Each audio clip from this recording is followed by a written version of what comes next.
Era B.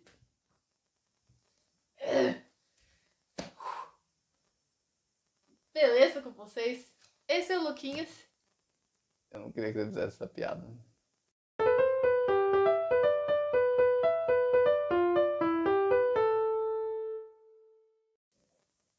Esse é o Luquinhas. E essa é a Gabi. E esse é o Not Your Regular Show. Então, galera, que a Gabi fez essa piada da Praça é Nossa aqui, falta colocar o... Vai, ô Ping? Quem? É o que o Michael faz lá no Dandies, lá, que ele faz... que ele pega lá e começa a fazer o chinesinho lá, asiático.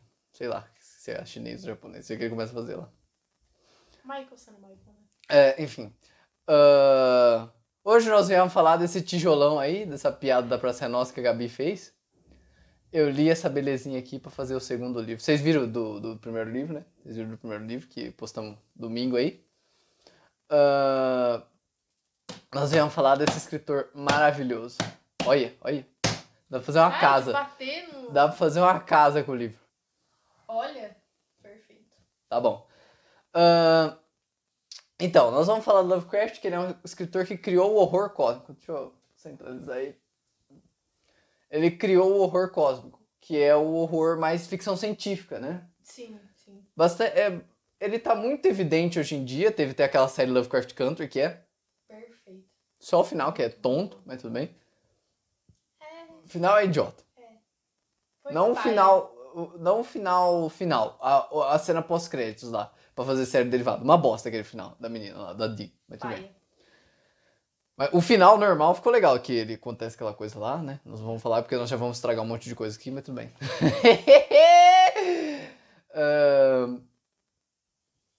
Enfim, o horror cósmico ele se caracteriza pelo quê? No universo do Lovecraft não existe Deus, né? Muito parecido com o nosso. E tem vários deuses gigantescos. Teve até aquele filme Underwater, que é de... Ele é de claustrofobia, assim, é no fundo do mar, lá com a moça do crepúsculo, e aparece o Cthulhu no final. Cthulhu, sei lá. Um monte de gente fala de vários jeitos. Cthulhu. É uma bosta de falar o Cthulhu. Mas enfim. Alexandre, é verdade. Enfim, é uma língua que é impronunciável para os seres humanos. É por isso que dá muito medo, assim. Não é nenhum medo, você fica nervoso. É um medo, né? Um nervoso que depois gera medo, você fica com medo do desconhecido, né? Porque é um ser que você não conhece.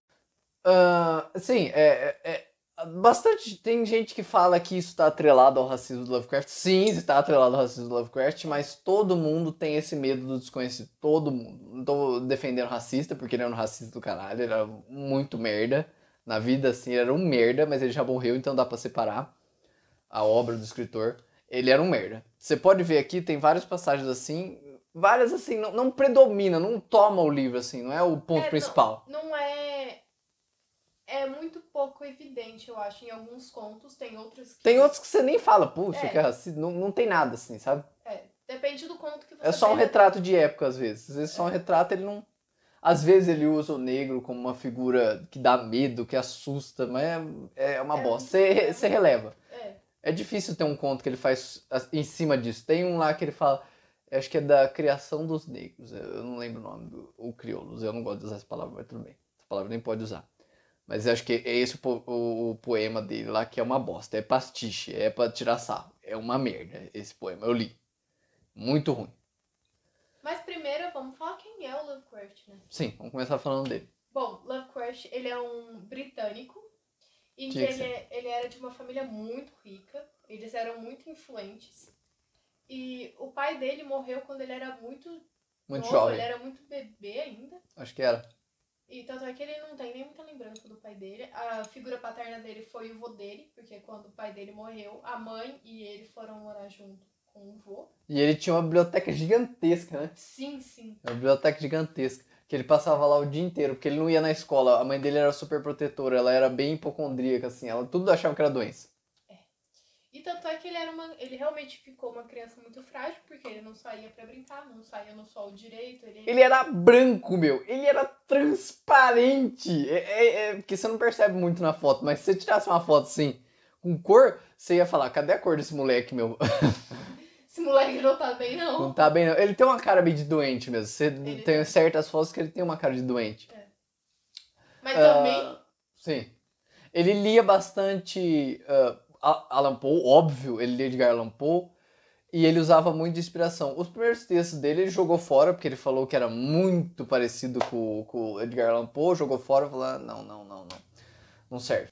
E aí o vô dele morreu também, mais pra frente.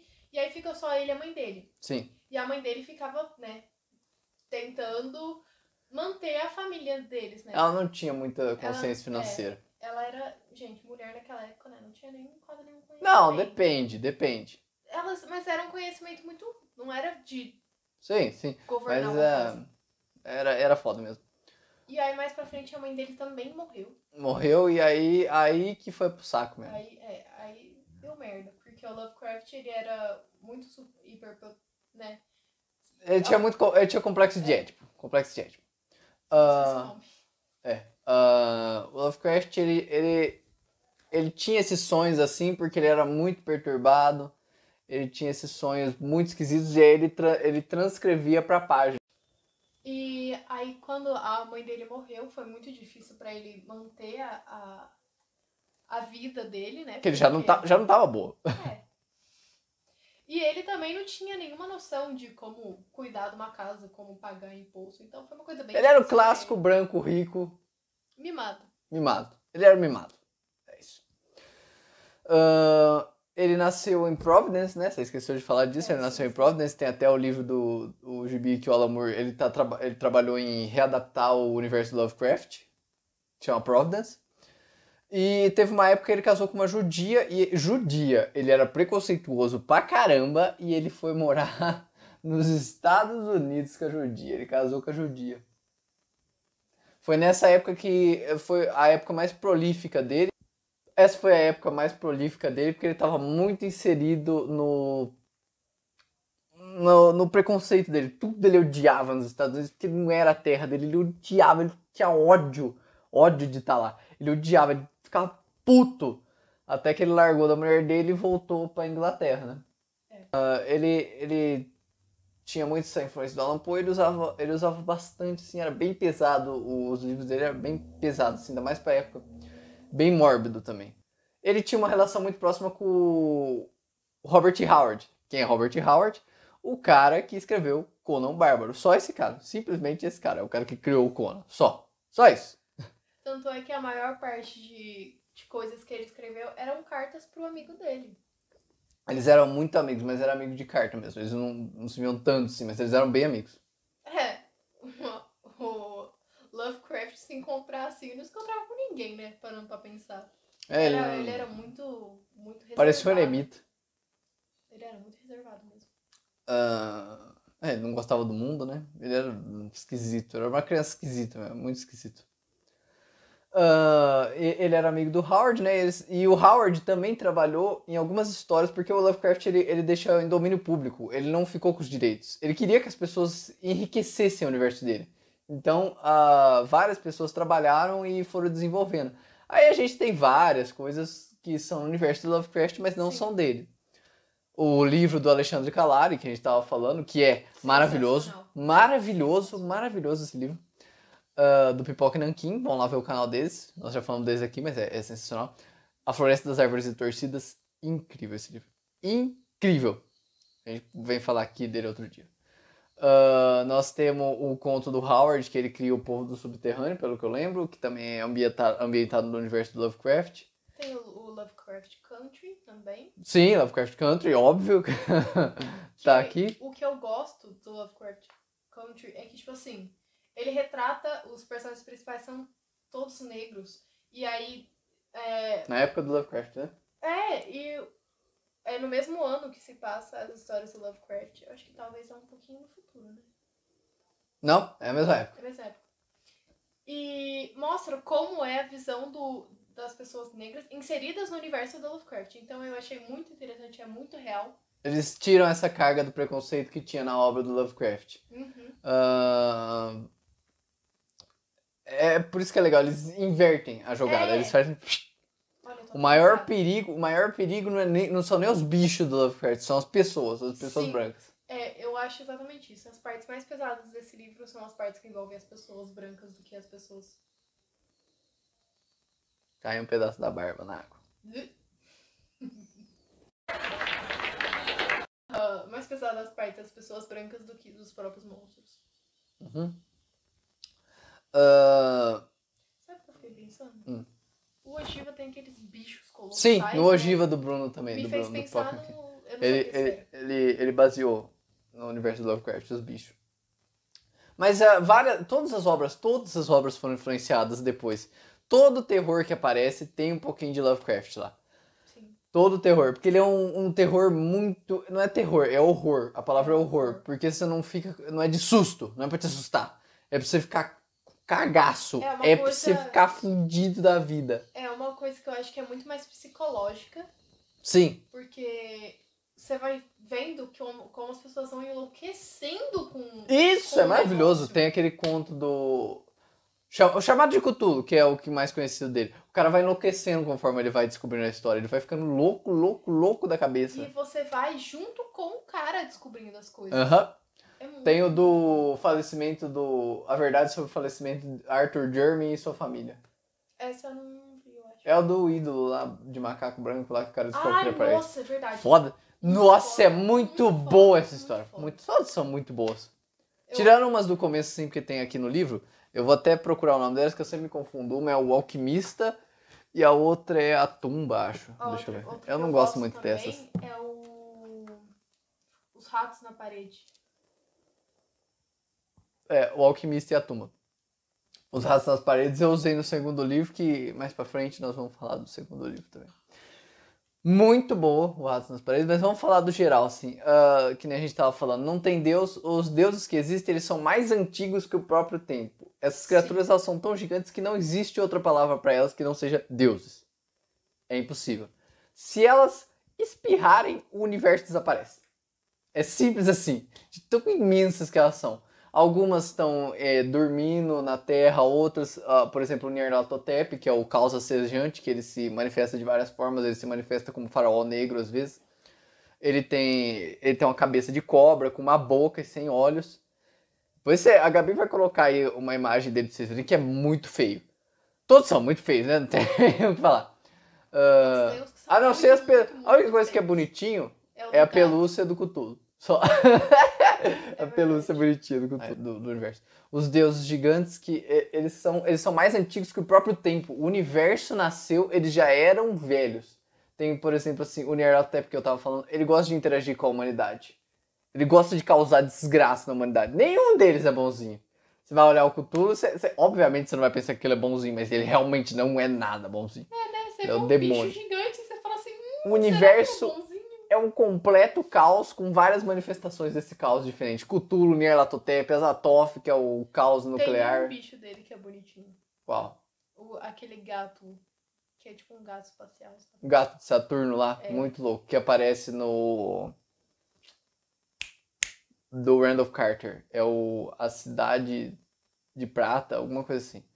Pelos portões da Cidade de Prata, que é o ciclo do sonhar do Lovecraft. É incrível, gente. É incrível. A obra é muito, muito legal. Só que assim, é meio perturbador, assim. Bem perturbador. A linguagem é um pouco diferente, sim, mas é bem perturbador. Não é um terror pra você ficar assim, ai, o que vai acontecer agora? O que vai acontecer agora? Não, é pior. Ele enfia na sua cabeça e você começa a ficar com medo de tudo que existe no universo. Eu acho que a pior coisa é ele descrever e não descrever. Exatamente. E isso nenhum escritor consegue fazer. É impossível fazer o que ele fazia. Não faz descrever sentido. Sem descrever. Porque, por exemplo, assim, um dragão, você aceita ele. Você aceita porque é um lagarto com asa. Acabou. É uma coisa associável. E agora quando não associa nada que você conhece? Por isso que você fica com medo, porque não associa nada que você conhece. É um bicho que é inassociável com qualquer outra coisa. É o único e é um demônio. Tipo aquele lá que fala que é um rato, mas que tem uma cara de humano. É uma coisa que... É tipo o Pyramid Head do Silent Hill. Que é duas coisas que não se associariam de jeito nenhum. E ainda tá lá associado. Causa uma coisa no seu cérebro. Perturba assim, o cérebro fala, não é pra estar assim. E tá. Algo de errado não tá certo. Exatamente. E aí você fica... Como assim? Ele descreve sem descrever porque, assim, ele dá uma descriçãozinha, ele dá indícios de outras coisas, e aí você fica... o lado bom... O lado bom é que você consegue imaginar ele do seu próprio jeito. Sim, é por isso que dá medo, porque o que a Gabi imaginou do Cthulhu pode não ser exatamente igualzinho ao que eu imaginei. Sim. Tem os desenhos aí, você pode ver que os desenhos eles diferem. São poucas coisas que tem em todos, por exemplo, os tentáculos, Sim. a asa não, mas tô falando e as assim, garras, só. tô falando assim, do Cthulhu. Você pega um Cthulhu, às vezes ele é um pouco diferente para as pessoas, ele vai dando uma formatada, assim, diferente. É incrível, gente. É incrível, maravilhoso. Ele escreve muito, muito bem. Ele tem uns que são meio chatos, assim. Por exemplo, assim, ó, tem um aqui que chama Sweet Ermengarde. Isso é meio chato. Porque ele usa uma linguagem... Isso eu acho legal, mas é que tava em inglês. Isso que azedou o cu do frango pra mim. Isso que azedou pra mim. Tava em linguagem meio... Cockney, sabe o Cockney que a gente falou na Laranja Mecânica? Sim. Tava nessa linguagem, uma bosta. Esse Cockney, nossa, enfiava no meu cérebro aquele Cockney, eu não conseguia prestar atenção. E eu ainda tava sentado pra fazer o exame da carta, esperando pra fazer. Naquele inferno, daquele lugar que não pega minha digital. Eu tava esperando, lá sentadinho, lendo. E a mulher falando do lado. A mulher falando do lado. E a mulher não parava de falar do lado. A mulher não parava de falar do lado. E eu lá esperando pra ser minha vez. E eu lendo aquele inferno. Não entendi. Eu tive que voltar umas 30 vezes pra ler o negócio. Porque não dava. Um negócio de 7 páginas. Eu fui 30 vezes lendo. É um inferno. E olha o tamanho da letra. Piora porque você fica meio confuso também às vezes. Olha o tamanho da letra disso aqui. Só que acho que é pra não gastar tanto papel. Olha, é muito pequena a letra. E olha o tamanho também. Olha o tamanho do livro. É gigante, gente. Olha aqui. Olha. É maior do que uma bíblia isso aí. É uma bíblia do Lovecraft. É a bíblia do Lovecraft isso aqui, gente. O material tá legal, não tem muito frufru nele. Só tem essa sobrecapa que você tira, ó. Tá vendo? É só isso aqui. Tem nada demais. Eu gostei, tá bom pra mim. Tava num preço legal quando eu comprei. Tava muito, muito legal. Bom, no cinema a gente tem realmente muita influência do Lovecraft. O Farol, que tem o Batman novo? O Robert Pattinson. Não, deixa eu só deixar um aviso aqui, né? Nós temos que deixar um aviso porque ele é um bom ator, gente. É verdade. Ele fez Crepúsculo, mas ele é um bom ator. O Stallone não é um bom ator, né, gente? Pelo amor de Deus. O Stallone não é um bom ator. Ele começou fazendo filmes adultos. E olha lá, ele virou Rock. Eu gosto do Rock, acho legal, mas ele não é um bom ator. É igual o Seinfeld. O Seinfeld não é um bom ator. Ele mesmo já falava isso. Mas a gente gosta do que eles produziram, enfim. Esperem pra ver esse Batman. Vai ser legal. Eu tô com hype nesse filme. Estamos com hype. Estamos hypados pro filme do Batman. Acho que todo mundo tá, né? Uhum. I'm vengeance. Mas enfim. Depois de 10 horas de porradaria, I'm vengeance. Tem o Arquivo X também, que tem muita influência mesmo. Que o Arquivo X tem aquela ideia do monstro da semana, né? Cada semana é um monstro diferente. E tem vezes que eles subvertem o Lovecraft, né? Que naquele episódio que a gente assistiu. Eles desinvertem. Teve também... Não. Fala do episódio. Do Homem-Monstro. Esse episódio é sensacional. Eu amo esse episódio. Vou falar o nome só pra deixar aqui pontuado, aí você fala dele. É... Mulder e Scully encontram o Homem-Monstro. É uma coisa assim. Não tem como... Na história aparece um monstro. E aí a Scully e o Mulder tentam desvendar quem é o monstro e por que ele anda atacando as pessoas. De primeiro momento, tudo conduz a dizer que é o monstro que tá atacando, né? É sensacional. Mas, conto final? Fala aí. Spoiler, calma. Vamos, spoiler. Spoiler. É um spoiler rápido, mas é um spoiler, hein? Arquivo X, 10ª temporada. No final você descobre que, na verdade, o monstro ele foi mordido por humanos E ele se por transforma... um humano que é canibal. Esse episódio é engraçado, hein? E aí ele descobre, Eu amo esse ele episódio. acaba virando humano. E aí ele fica tentando, né? Esse episódio é muito Se legal. virar Eu como humano. amo esse episódio. Eu amo esse episódio. Mas enfim, Tanto fala é aí. que Já. ele tem o cachorro e aí o cara come o cachorro também, não é? Some com o cachorro dele. É triste. Mas aparece no final, lembra Aparece que a no Scully fica com final. o cachorro? Mas é muito, muito legal esse episódio. Mas enfim, falei de mais algumas coisas. Recentemente, a Netflix eu esqueci o nome da série. O Estranho Mundo de Sabrina. O Estranho Mundo de Sabrina.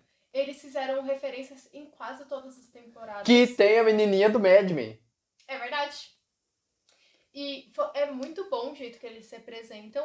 É que a série da Sabrina, ela é sobre bruxas e demônios.